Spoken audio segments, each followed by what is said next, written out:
मेरे पास एक ओवरसीज़ हैं, मैं इनकी कोई डिटेल रिवील नहीं कर रहा। ये मेरे पास आए हैं सुकड़े पे जिगर के साथ। It's never easy. ये बड़े अरसे से काम कर रहे थे, केमिकल इंजीनियर हैं ये, और बड़े अरसे से काम कर रहे थे सऊदी अरब में। किस फैक्ट्री में काम करते थे, किस किस्म की फैक्ट्री थी वो?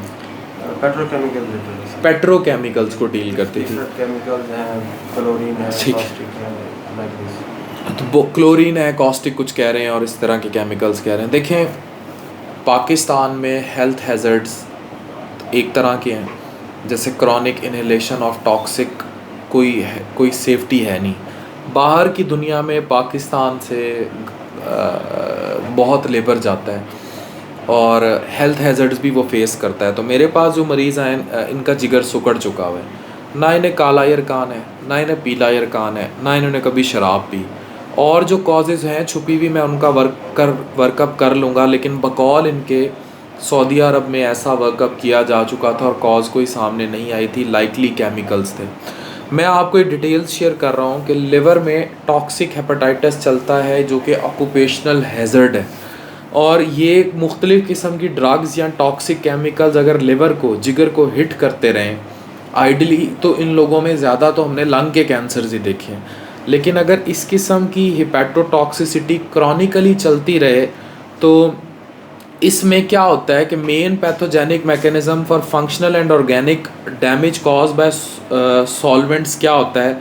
इन्फ्लेमेशन होती है, डिसफंक्शन ऑफ साइटोक्रोम P450 होता है, माइटोकॉन्ड्रियल डिसफंक्शन होता है, ऑक्सीडेटिव स्ट्रेस होता है, और अल्टीमेटली ये लिवर टॉक्सिसिटी करके क्रॉनिकली जब लंबे अरसे तक ये हिपैटोटॉक्सिन्स, जो कि मुख्तलिफ chemist, dry cleaners, factory workers, farm workers, industrial process में such as spray painting, paint manufacturing, greasing, degreasing, ठीक है, metal processing, aeronautical engineer, auto manufacturing maintenance वाले, पेंट को बनाने जो पेंट की मैन्युफैक्चरिंग इंडस्ट्रीज़ हैं, वो सब, इनको अगर होती रहे और टॉक्सिकली कंटेमिनेशन ये होती रहे, तो ultimately they can cause liver damage to an extent के लिवर सुकड़ जाए, लिवर सिरोसिस हो जाए। ये पेशेंट मेरे सामने बैठा है। तो मैंने भी अपनी तर्ज का ये केस बहुत कम देखा है पाकिस्तान में, क्योंकि BC कॉमन है सबसे ज़्यादा, और यही सबसे कॉमन कॉज है हेपेटाइटिस C के बाद सिरोसिस, लिवर कैंसर की। फिर अल्कोहल भी पाकिस्तान, वेस्टर्न में बहुत कॉमन है, पाकिस्तान में भी सिरोसिस की एक मेजर कॉज अल्कोहल है। पाकिस्तान में लिवर सुकड़ने की एक बड़ी और मेजर कॉज है, जिसको हम किसी खातिर में नहीं समझते लोग, वो है मोटापा, ओबेसिटी। पहले फैटी लिवर हो जाना और फिर नैश में कन्वर्ट हो जाना और फिर नैश रिलेटेड सिरोसिस हो जाना, जिगर का सुकड़ जाना। तो हम इस तरह हर तरह से अपने लिवर को हिट कर रहे हैं। तो तमाम ओवरसीज़ जो मुझे देखते हैं, ये याद रखें कि जो ऑक्यूपेशनल हैज़र्ड्स हैं, ये मैं इनके कुछ स्क्रीनशॉट्स और ये सारा कुछ भी आपको शेयर करूँगा, इनको अवॉइड करें।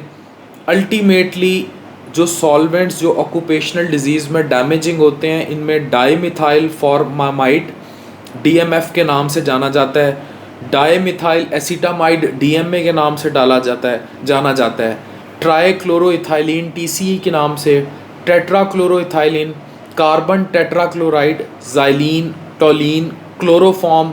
और ये इन फैक्ट्रीज़ में जो भी काम कर रहे हैं, ये सॉल्वेंट्स हैं विच कैन अल्टीमेटली टॉक्सिक।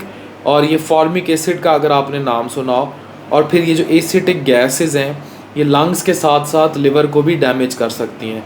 तो हमें ये बात सोचनी पड़ेगी कि हम कहाँ कहाँ हिपैटिक इंजरी करते हैं, टॉक्सिक हेपेटाइटिस करते हैं, क्रॉनिकली आपको ये डैमेज होता रहता है, और अल्टीमेटली जो है आपका लिवर जो है वो फिर ख़राब हो जाता है, सुकड़ जाता है, और ये लिवर ख़राब हो जाता है, जिसमें टेट्राक्लोरोइथाइलिन पे बहुत स्टडी मौजूद है।